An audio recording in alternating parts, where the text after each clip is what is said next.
கூட்டணி இன்னைக்கு பலமா இருக்கு. யாரையும் எதிர்பார்த்து இந்த கூட்டணி இல்ல. நாங்கள் பலமாக இருக்கின்றோம், ஆரோக்கியமாக இருக்கின்றோம். 17ஆம் தேதி முன்னெடுத்திருக்கக்கூடிய ஆர்ப்பாட்டமும் கூட ஒரு சான்று.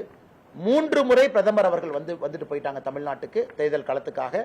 இன்னும் 2-3 முறை வர இருக்கிறாங்க மாடல் கோட் ஆஃப் கண்டக்டுக்கு பிறகு. அதனால எங்களை பொறுத்தவரை நாங்கள் பலமா எங்க பாதையில போறோம். மத்த கட்சிகள் கூட்டணி வேணும்னு நினைக்கிறாங்க, மத்த கட்சிகள் இன்டர்னல் மீட்டிங் போட்டு கேட்கறாங்கன்னா அந்த கட்சிகள் தான் பதில் சொல்லணும். எங்க நிலைப்பாட்டில் எந்த மாற்றம் இல்லை, நாங்க அதே நிலைப்பாட்டில் தான் நாங்க இருக்கோம். ஆனா நான் கொடுக்கக்கூடிய இடத்துலயும் இல்ல, வாங்கக்கூடிய இடத்துலயும் நான் இல்லைங்கன்னா. கொடுக்கக்கூடிய இடத்துல சில தலைவர்கள் இருக்கிறாங்க, வாங்கக்கூடிய இடத்துல சில தலைவர்கள் இருக்கிறாங்க. அதனால இந்த இரண்டுக்கும் இடைப்பட்ட கருத்தாக ஏன் கருத்து என்ன சொல்றதுங்கன்னா, ஜனநாயக படம் ரிலீஸ் அப்புறம் சிபிஐ வழக்கு அப்படிங்கிறது சொல்லி நெருக்கடி கொடுக்கறதா பேச்சு பரவலாம். அண்ணே நீங்க உங்களுக்கு தெரியுங்க அண்ணே, இப்ப ஜனநாயகம் படம் சிபிஐ அண்ணா, ஒருத்தருக்கு சிபிஐ மீது வழக்கு இருந்தா நாங்க என்ன பண்ண முடியும்? சிபிஐ வழக்கு வேணும்னு கேட்டது யாருங்கண்ணா? சிபிஐ வழக்கு வேணும்னு கேட்டது தமிழக வெற்றி கழகம்.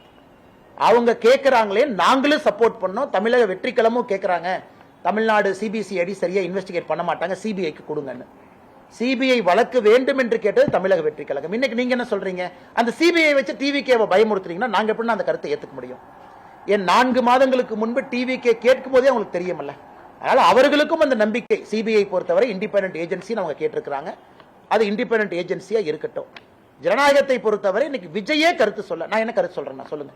விஜய் அவங்க பத்திரிகையாளர் சந்திப்பு எத்தனை பொதுக்கூட்டத்துக்கு வர்றாங்க, எத்தனை இடத்துல பேசுறாங்க, ஈரோடு வேறு பகுதியில் பேசிட்டார், நிறைய இடத்துல பேசிட்டார். ஏதாவது ஒரு இடத்துல விஜய் அவர்கள் ஜனநாயகத்தை பத்தி பேசட்டும், படத்தை பத்தி பேசட்டும், என்ன பிரச்சனை பேசட்டும், அதன் பிறகு என் கருத்தை சொல்றேன். படத்துல நடிச்ச ஒரு நடிகர் பாரதிய ஜனதா கட்சி பிரச்சனை பண்ணுச்சுன்னு சொல்லட்டும், பாரதிய ஜனதா கட்சி தூண்டுட்டு சொல்லட்டும், எங்கேயுமே சொல்லல. சிபிஎஃப்சிக்கும் ப்ரொடக்ஷன் கம்பெனிக்கும் இருக்கக்கூடிய பிரச்சனை, சிபிஎஃப்சியினுடைய ரிவ்யூ கமிட்டி, ஸ்கிரீனிங் கமிட்டி, அது ஒரு மாதிரி போயிட்டு இருக்கு, கோர்ட் இன்டர்ஃபியர் ஆயிருக்கு. இதுல எல்லோருமே மத்திய அரசு பாரதிய ஜனதா கட்சியின் குற்றம் சுமத்தினா எங்க சொல்ல முடியும்? யாராச்சும் குற்றம் சுமத்தினா பதில் சொல்லலாம். எங்களை யாருமே குற்றம் சுமத்தாத பொழுது எங்களை குற்றம் சுமத்துறது யாரு? திமுக. ஆச்சரியம். அதாவது ஓனாய் நனையுதுன்னு நரி அழுவுச்சாமா, நம்ம ஊர்ல சொல்லுவாங்க. ஓனாய் நனையுதுன்னு ஆடு அழுவுச்சாமா.